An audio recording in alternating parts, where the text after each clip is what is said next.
Rumors lately that you were planning to go on tour. Your last tour was seen by about 4 million people. Yes, Caitlin. Okay, now about the new one. Is there going to be a new one? You know, I think my manager doesn't believe it either. No, I don't want to tour anymore, and I want to explain now why. It's well known that I'm getting on in years, and I can't continue to record and stand up to the type of performances that I've done for years that would be as good as that. People remember you as being good, but they forget how good you really were when you're not good. They forget all of that good. I just don't want to blow all of that credibility, all of that acclaim that I have, what I've done with my career, back in the past and even in the present. If I grow old right out there in front of the public, they're going to forget how great I was, you know. They tend to just be a little bit unfair. And I'm just sort of trying to take care of that. Sure, I could travel maybe another 7 years, maybe, but then you might get into some cancellations and all that, and I'm not known for having to cancel. I'm just taking care of that. I don't want to disappoint my public. So I think this is a good time to try to change my career, to try to bow out gracefully. There will be television specials, there will be videos, but the live performances, I really don't want to travel anymore. I've been a workaholic all these years. What about enjoying some of it while I'm in the bloom of your life? In the bloom of my life. Why don't I get to be an old woman and I have all of this money and I just sit there counting it and too old to enjoy it? I have to take some time to enjoy the life.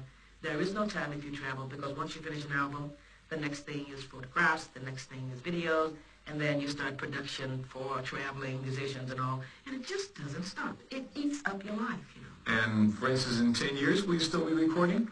Yes.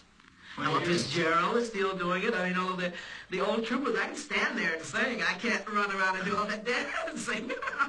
Oh, you love dancers, you know. Yeah, but you know, it's hard to speak for that far along. I might sort of get inspired way down the line and say, I'll stand here and look as beautiful as I can, but don't look through binoculars.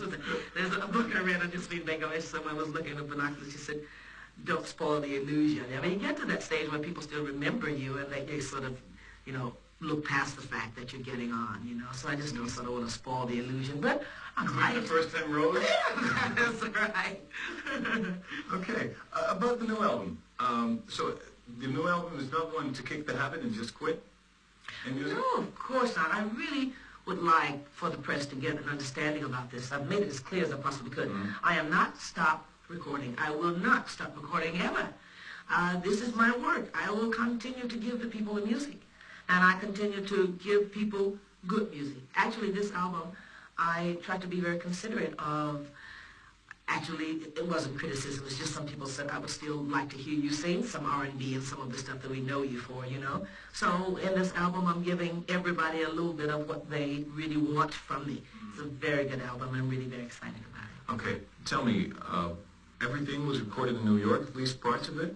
Is it already finished? No, it's just, I'm just started. I actually, it was just the beginning of starting it in New York, and I'll do most of my work in Paris.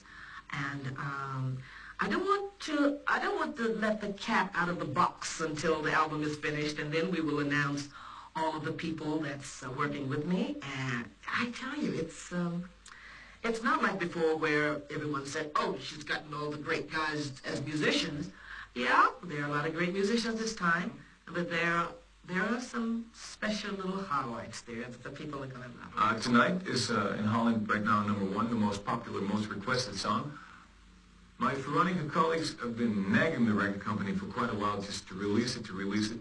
Now it's a big hit. Did you talk to David about that or not? About the release of it?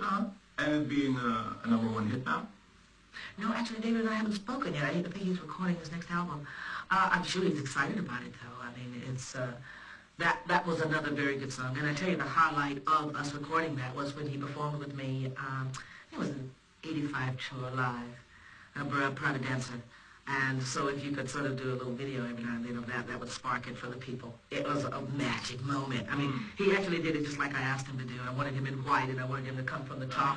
And honestly, the impact was just overwhelming when he came out. I just turned around and looked like, oh, what am I going to do now? It was hold on, here I am. But I had dressed all fancy, so it was very nice. It was wonderful. I'm happy. I'm really very happy that it happened.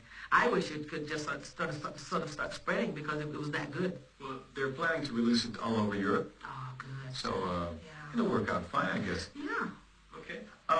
Last thing, we're going to play it right now. In countdown, could you please announce it for us? Ben. Officially. Wait a minute. Oh, what's the title of it? I forget. Okay. And now I'd like to bring on for you, me and David.